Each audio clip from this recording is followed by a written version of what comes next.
Les API et les webhooks. Ces termes techniques sont omniprésents dans le monde du développement. Mais comment s'intègrent-ils dans un environnement low-code? Aujourd'hui, on va voir ensemble ce que sont les API et les webhooks, comment ils fonctionnent et surtout quand et pourquoi les utiliser en low-code. On se retrouve juste après l'intro.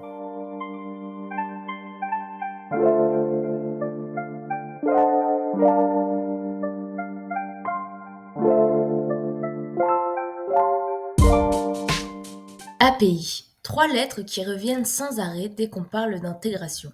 Mais concrètement, une API, c'est quoi? API, ça veut dire Application Programming Interface. Autrement dit, c'est une passerelle qui permet à deux applications de discuter entre elles.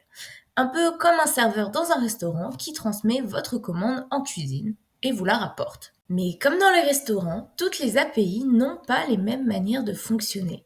Il existe plusieurs manières de structurer une API et d'échanger des données. Si on veut être précis, une API peut fonctionner selon plusieurs protocoles. REST, ultra courant, simple et basé sur HTTP. SOAP, sécurisé mais verbeux et rigide. GraphQL, flexible, permet de demander juste ce dont on a besoin.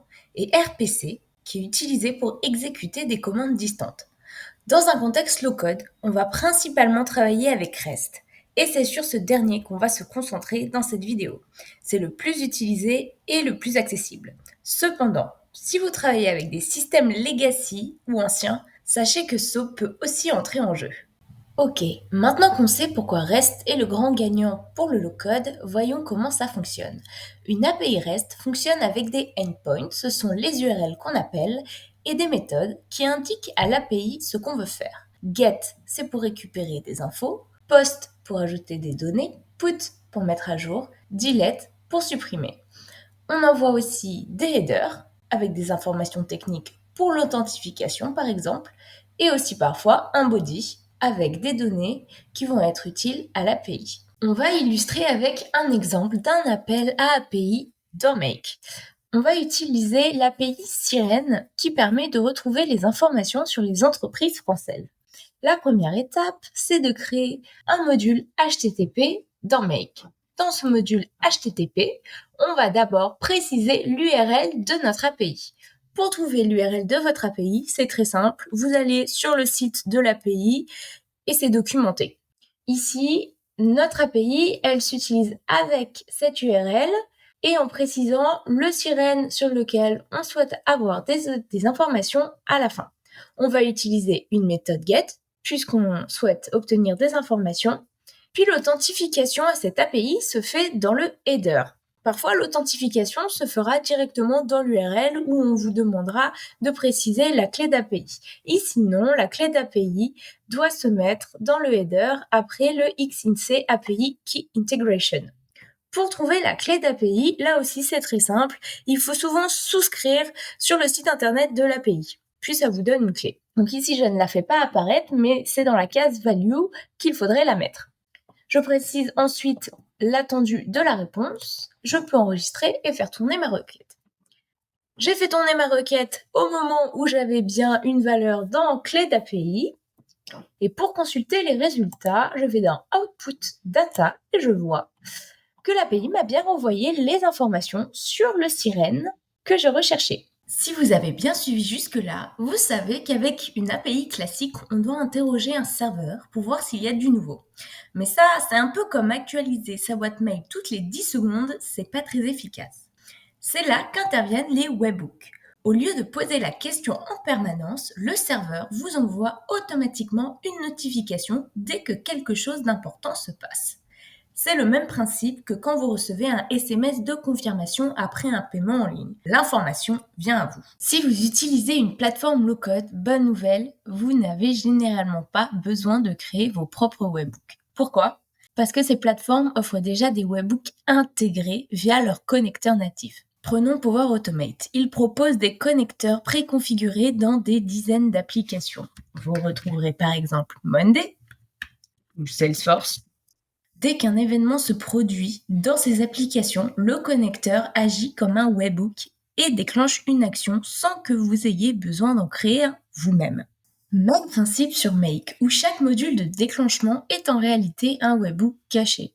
Par exemple, on va retrouver le module Instagram, le module Notion, le module WordPress ou encore le module Facebook. Parfois, malheureusement, les connecteurs natifs ne suffiront pas et il faudra créer un custom webhook.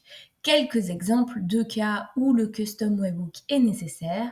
Si votre entreprise utilise un logiciel interne non pris en charge par votre plateforme low-code, si vous souhaitez connecter une API privée qui n'a pas encore de connecteur officiel, ou encore si vous devez surveiller un événement précis qui n'est pas proposé dans le connecteur standard. Pour créer un webhook personnalisé, je vous montre un exemple avec Make. Il faut utiliser le module webhook, puis custom webhook.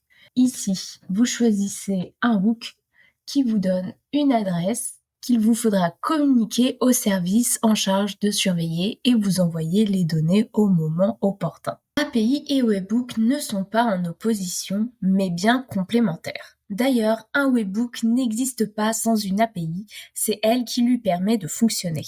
Son véritable atout au webhook, il nous évite d'envoyer des requêtes répétitives à une API, une technique qu'on appelle polling, en nous fournissant les informations dès qu'elles sont disponibles. Je vous montre en image. Voyons donc le polling ou sondage, c'est-à-dire l'envoi de nombreuses requêtes API, et le webhook. En polling, le client va envoyer des requêtes successives au serveur pour savoir si les données sont reçues, si l'événement s'est produit. Le serveur va donc renvoyer de nombreuses fois, non, pas encore, j'ai pas encore les données, etc. On parle là d'un mode pull, puisque le client demande au serveur. En opposition, on a le webhook, où le serveur va juste envoyer les données quand l'événement s'est présenté. On parle là d'un mode push. Le polling, c'est donc de nombreuses requêtes API pour solliciter l'envoi des données, alors que le webhook ne va pas demander de requêtes pour l'envoi des données. Elles vont être envoyées dès qu'elles sont présentes. Cependant, les deux, pour l'échange des données, va avoir besoin d'une API pour fonctionner. L'intérêt du webhook, c'est donc de demander beaucoup moins de ressources pour envoyer les données. L'appel à API et les webhooks servent à échanger des données entre applications, mais ils sont conçus pour des usages différents.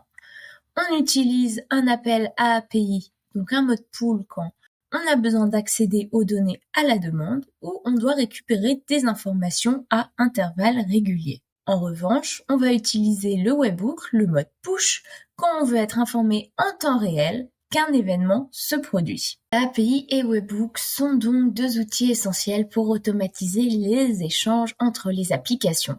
Là où l'API permet d'accéder aux données à la demande, le webhook déclenche ses appels au bon moment, évitant les requêtes inutiles. Ensemble, ils permettent de créer des intégrations plus intelligentes et plus efficaces.